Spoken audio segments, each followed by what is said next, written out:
Oh wait, is that working?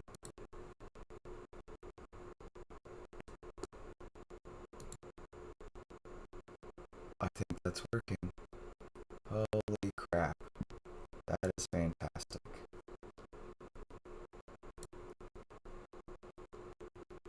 Okay. Now, alright, cool. So I'm still using that GPU, so these are still available for the LLM. Um, RAM usage, I don't know what's going on there. I don't think my LLM is running in RAM. Is it? It is. Uh, why is that running in RAM? Except for that Llama decided to freak out again. Okay, well, guess that is what it is. I like streaming on YouTube better anyways. I like this much better than Twitch.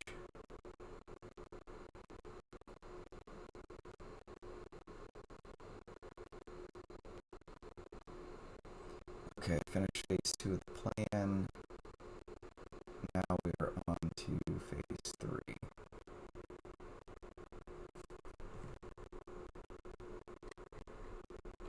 Okay, yeah, I just created code blocks for each of these items. Cool. So if anybody's watching, I'm not sure if they are or not, but this is a local AI system that you can get for your own PC for VS Code or VS Codium. It's called Lean AI, and what it does is it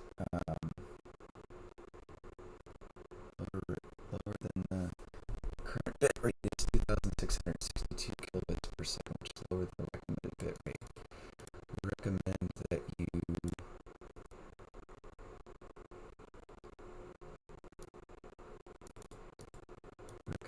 your bit rate be 6,800 kilobits per second.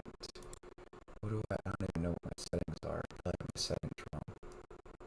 Settings, stream. Do I have to stop the stream? Alright. Yes. Stop stream, yes.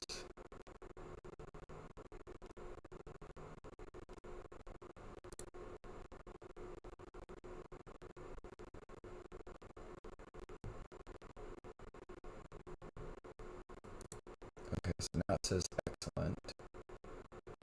Alright, so stream health seems good right now. What is this doing to my actual PC? Am I going to be able to stream and do this at the same time? My APU is kind of able to handle it. CPU is kind of okay. I'm going to have to turn off TTS. I think I do have to turn off TTS, because that's using a lot of CPU right now. GPU, not so bad, except for the fact that this is running 50/50, which doesn't make any sense when I have enough GPU to run it all in one thing, because the Llama probably needs to be restarted again. But I'll let this finish and I'll restart Llama. So the point of this application is to allow people to have a very similar experience to Claude Code, but with obviously not the same quality as Claude Code. I'm not gonna claim that using a local LM, and your mileage may vary based on the models you're able to run. The idea is an agentic workflow with AI running completely locally on your machine. Now, by completely locally, this in a business circumstance could be you having multiple servers running Llama CPP, which you can set in the settings of this application, so then you don't have to constantly spool these up on your actual local machine. By local, I mean, yes, it can be completely local and restricted to your machine, or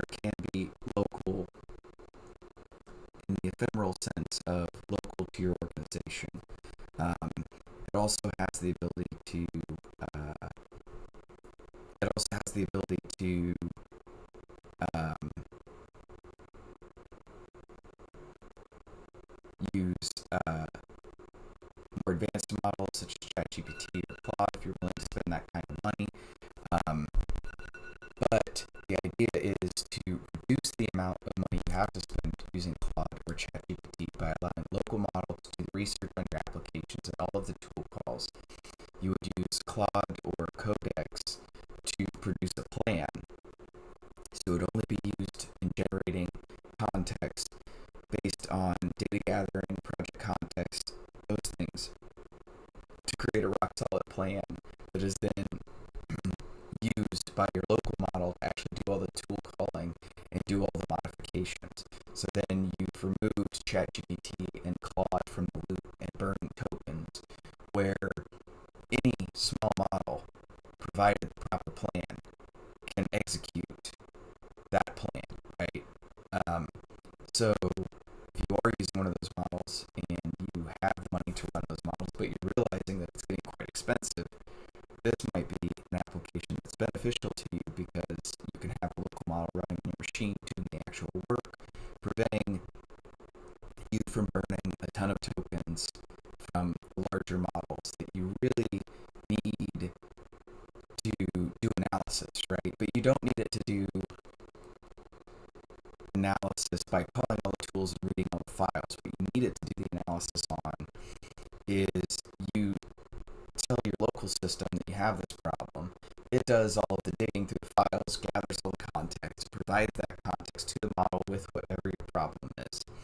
Then the larger model is able to say, oh, okay, I have everything. It's already been gathered. It's already been provided to me. The user needs a plan on how to solve this problem. I have everything I need.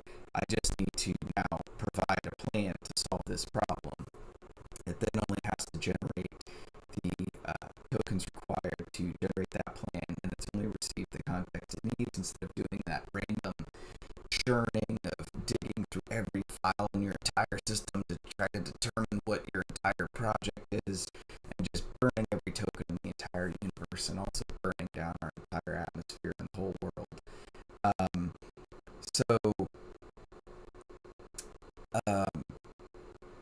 it generates the plan. It has the context it needs to create a solid enough plan for the local model to do the work. It returns the plan. The local model does the work. You've now reduced the number of tokens you've sent to the agent and the number of tokens that the expensive models have to generate to provide you with an answer. So, even if you don't want to run this completely locally, you can do the 50-50 split. You could set the expert model as Anthropic or OpenAI. If you're working in a production environment in a business and you have NPI or PHI that you're working with, you can kind of work with Claude Code and Anthropic as well, still as the expert model. There is hard-coded logic in the system to sanitize any of that data and say restricted data will not provide. Now, will Anthropic or ChatGPT keep bullying your local model, giving it the data? I don't know the answer to that question. I would think not, but that's one piece I don't know. The idea, though, is that if you're in a business and you would like to implement AI, but you don't want to use Claude because you're in a restricted environment because of regulations, you could spool up a couple of servers with GPUs, one for each of these models you want to run, and then allow your application developers that are already in your organization to have these settings, and you can share the settings. It's a simple env file. You could share that env file with all of your developers that they can put in the directory where the extension lives in VS Code. So everybody's using the same servers, everybody's doing the same contact information. Oh, that's something I should think about.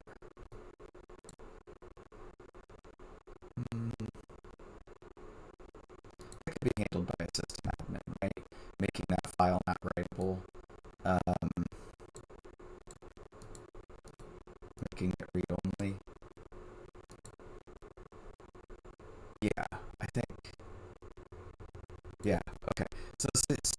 could just make that env file unwritable, so or read only, so that your coders aren't changing it to reach out to ChatGPT or Anthropic or whatever. This system then would be able to do simple tasks of digging through. An old company I used to work for, this would have been fantastic because we had so many Python applications and Band-Aid scripts for working with applications. They were written in Python, and it was enormous. I think there were, I don't know, at least 250 different Python scripts that were part of basically almost like its own pip repo, right? And you had to know, based on what you were working with and what systems you were working with, how to interact with the different databases. And there were so many different ones. There was a Microsoft database.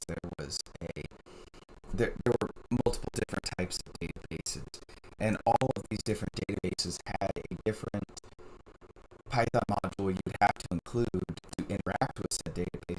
But then also there was a whole security structure that you would have to import to be able to even connect to said database. And depending on what database you were connecting with, there'd be a different import you had to do to even be able to connect to said database.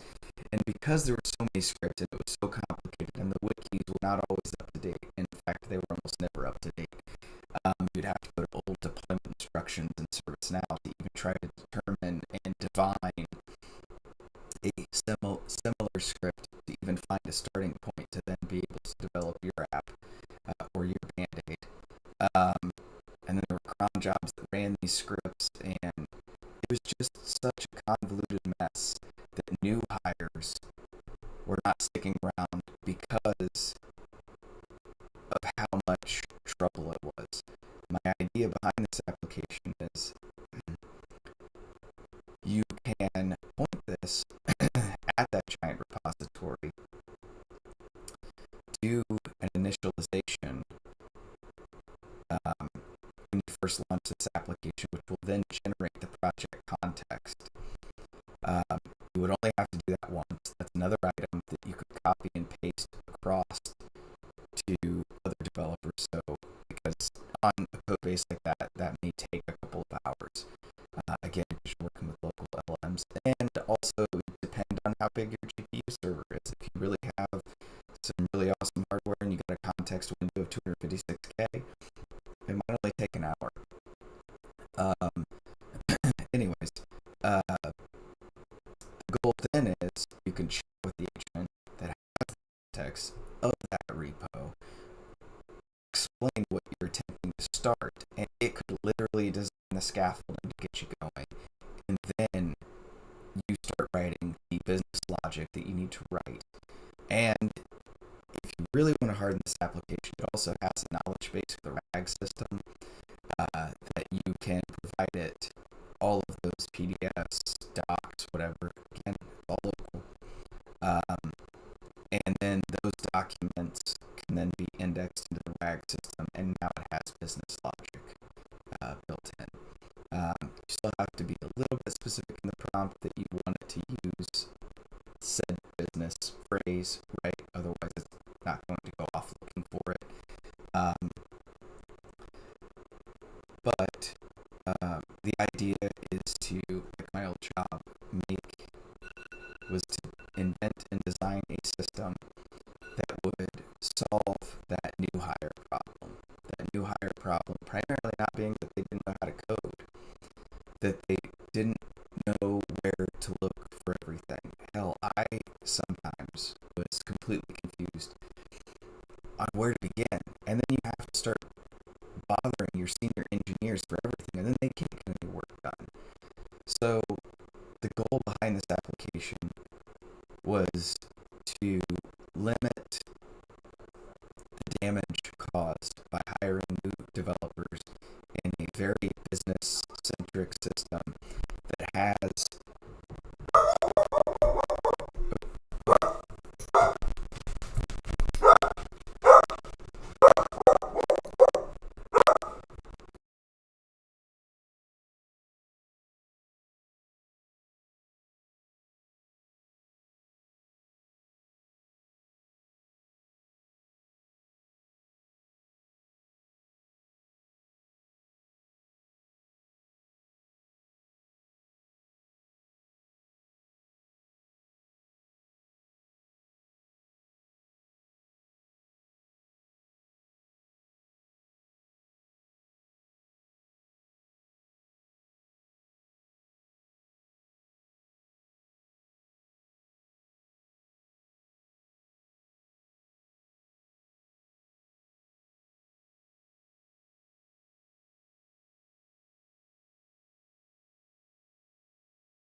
Sorry, Jehovah's Witnesses stopped by.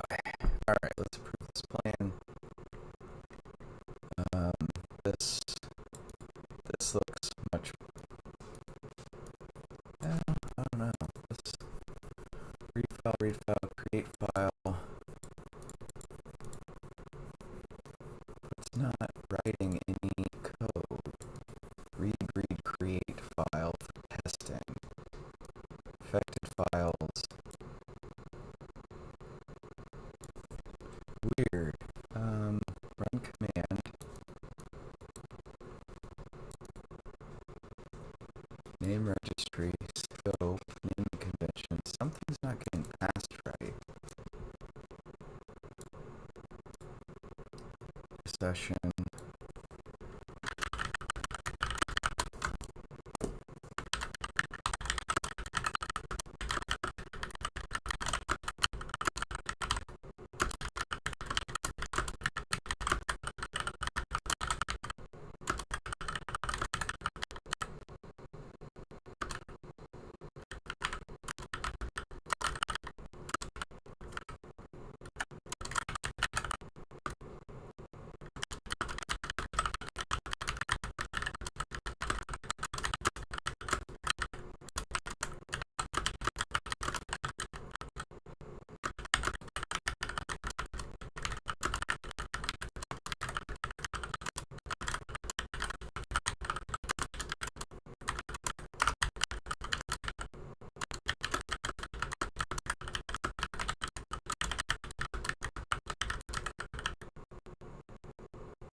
Let's stop this. Let's reject that. Let's start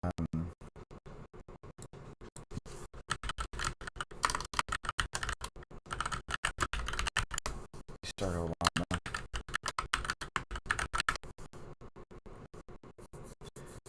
And then let's do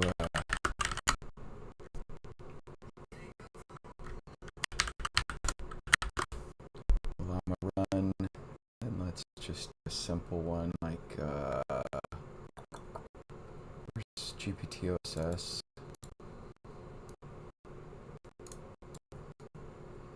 Paste. Just do a quick hello. For some reason, I bet you it's going to do it again this time. It's going to load it all onto RAM and then onto CPU. But maybe not. Maybe it's going to function properly after restart.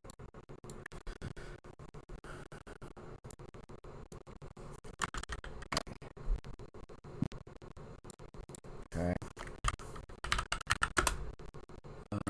Let's clear on the. Okay. Loaded successfully in GPU. Okay. Quit.